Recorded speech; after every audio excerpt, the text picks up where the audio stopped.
अरे ये जो मखदूम अशरफ जहांगीर सिमनानी सो रहे हैं आपके इस पड़ोस में जहां बैठे हो, इन्होंने खुलफाए राशिदीन पे किताब लिखी।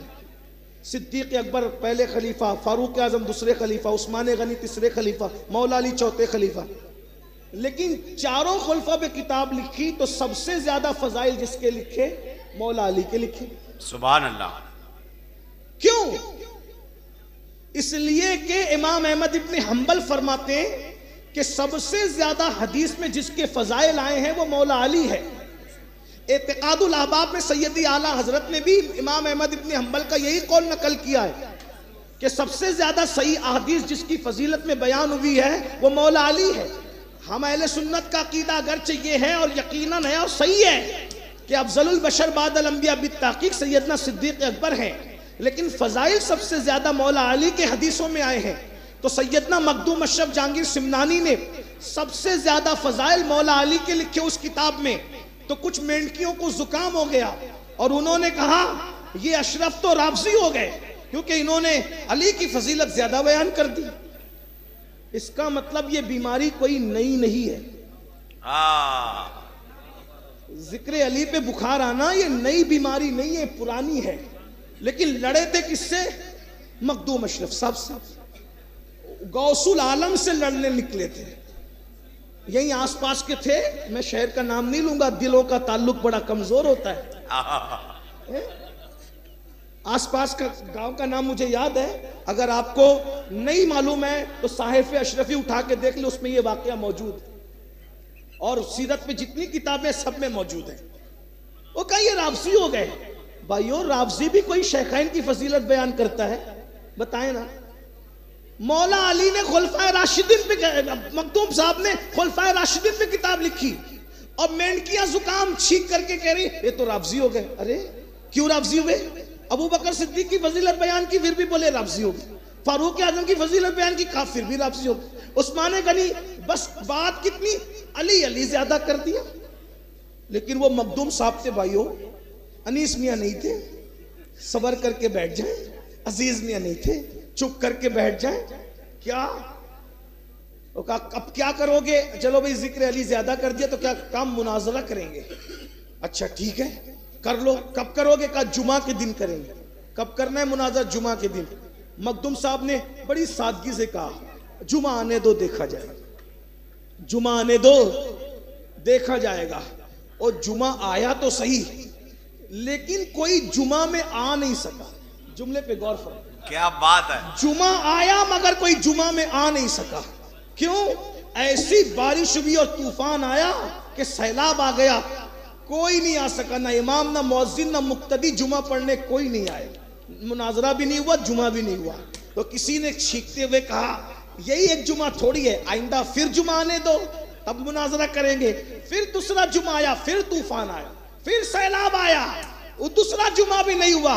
तो किसी होशमंद आदमी ने कहा अशरफ को न छेड़ना, मुनाजरा रहने दो, वरना पूरी जिंदगी जुमा नहीं पढ़ सकोगे।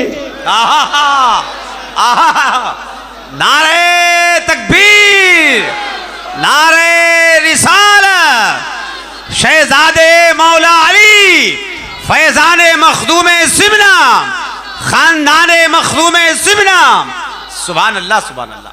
तब उन लोगों को बुला के उन हज़रत मखदूम साहब ने फरमाया कि मुनाजरा करने वालों सुनो, जब तुम अपने बाप का जिक्र कसरत से करते हो तो सैयदों को भी तो इतना इख्तियार दिया जाए कि वो भी अपने बाप का जिक्र ज्यादा कर दिया।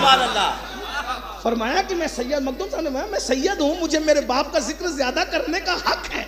अरे तेरा बाप शराबी होता है मेरे भाई, मैं तुमसे कह रहा हूं जरा गौर कीजिए, शराबी होता फिर भी कहते अब्बा हुजूर हैं, शराबी को अब्बा हुजूर कहा तो बाबे मदीनतुल इल्म की अगर सैयद ने तारीफ कर दी तो तकलीफ क्या है? और फिर उसके बाद वो तो ये भी कह रहा है कि अफजलुल बशर बादल अंबिया बित्ताकीक सिद्दीक अकबर हैं।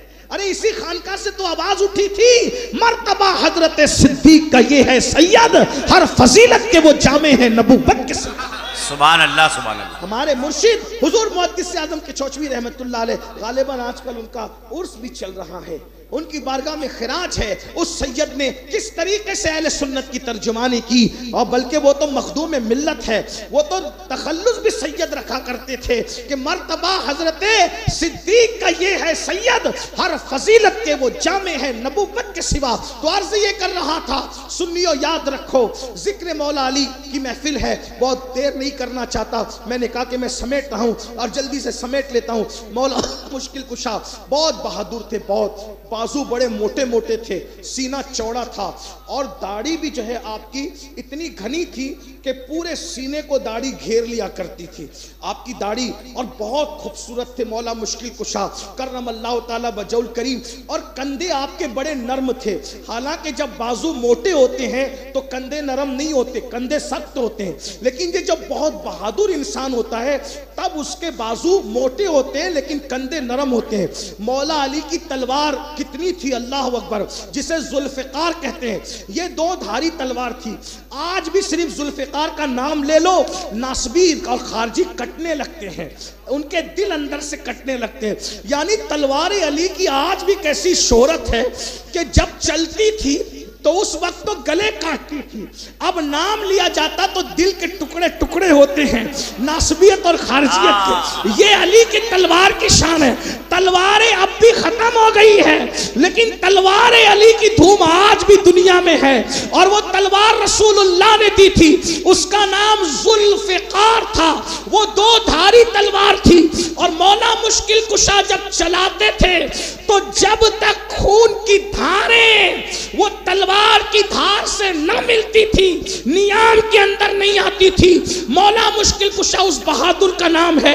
मैंने मिलादी अली पढ़ दी है, लेकिन चूंकि आपके जश्न का नाम जश्न विलादत फातह खैबर है, तो बस खैबर पढ़ के अपनी बात पूरी कर रहा हूँ, और मखदूम साहब को सबक सुनाकर अब छुट्टी लेना चाहता हूँ, इजाजत चाहता हूँ, इस एतबार से कि आज की महफिल में मखदूम आपको सलाम, आपके दादा को सलाम, आपकी दादी को सलाम, आपके अजदाद को सलाम। हम आए आपकी खानका में सबक सुनाए, अब आप मुहर लगा करके हमें मुस्तनद कर दीजिए और हमें जाने की इजाजत दीजिए। मखदूमी फैजान लेकर हम भी